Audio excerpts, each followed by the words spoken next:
Now, I'm hope that I can make this video in 3.5 or 4 minutes tops.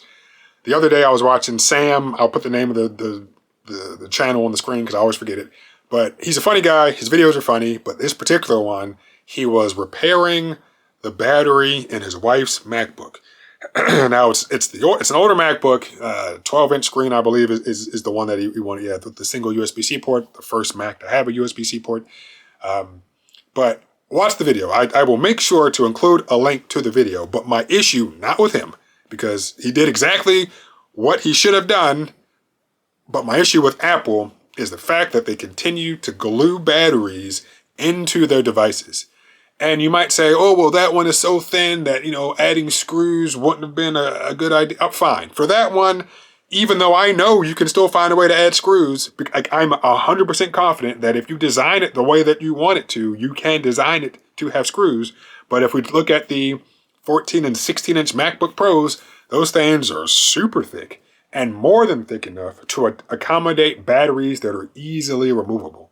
But instead, Apple first puts pentalobe screws on the bottom that you have to unscrew to remove the bottom. Pentalobe is something that you won't find anywhere else besides Apple products. So those things, like that's barrier number one. Number two, there are hooks usually inside somewhere that aren't just kind of around the perimeter of the base. So like when you're pulling, you feel like you're breaking something. And you're like, oh, did I break something? Oh, did I break? So you're always a little on edge. And again, watch the video. The hoops that you have to jump through to change a battery in a MacBook from 2015 and even a MacBook today, way more than what you should have to do. And again, like you draw these lines of comparisons or lines of product category. You might say, well, for a consumer device, consumers aren't going to want to have to change their own battery. So it's okay for Apple to have to make it as difficult as possible for some reason to change the battery. Okay, fine. Which again, I completely disagree with that notion. But if we're talking about pro devices, professionals will need to change batteries. Maybe every other year? Depends on your use of the machine. But changing a battery in a pro level MacBook is just as hard as changing a battery in a consumer grade MacBook. And there's absolutely no reason for it. So right now I am looking at the camera, but the camera is sitting on a Dell Precision. There's an HP something back there that I'm using to hold up this ring light. I have another Precision over there. And yeah, when you remove the bottoms, it's either Phillips screws or Torx screws, so screw heads that are common. And then when you open, and once that's removed and you see the battery, I think I've only ever seen Phillips screws. I could be wrong, but I feel like the Phillips head screw is kind of the main thing because all of these other vendors, yes, I mean, if they sell the battery, yeah, they'd be happy to sell you a battery, but they aren't in the business of trying to hold you hostage from doing anything in terms of upgrades to your laptop, the laptop you purchased. So whether it's changing a battery, upgrading an SSD, upgrading your RAM, a Wi-Fi card, and I said RAM. I know sometimes RAM is soldered down to the motherboard now, so that's not always feasible. Changing a display if you need it to, a keyboard, adding a smart card reader. So many things that you can swap out with a lot of these machines that Apple is just like, no. First off, you get what you got when you bought it, and the ability to make any changes after you bought it is close to impossible. And then for the things that you could change, i.e. a battery replacement, you need to jump through hoops.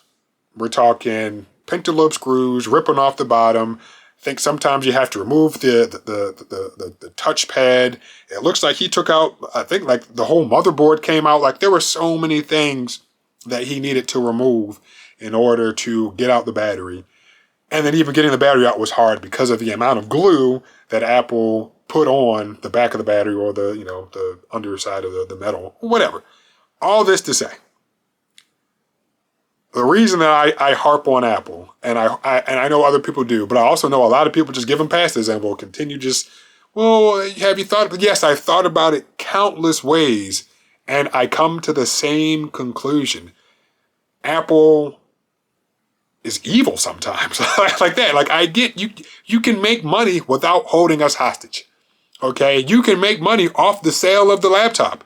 And then you can make money off of the apps that somebody might download from, Apple, like whether it's Final Cut Pro or, you're using Apple services or, you bought accessories or whatever.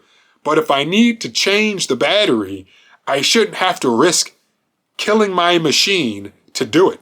And even though I'm over 5 minutes in, spoiler alert, Sam, again, name of the channel, he didn't fix the laptop. Yeah, he screwed something up. Not to his fault, because the process was so difficult that I don't fault him at all for screwing up. Yeah, it's, oh shit, I don't know what I did. And yeah, with all of these other machines, they just know, hey, batteries die. They no longer hold the charge that they once held. They need to be replaced. They are consumable parts of the machine.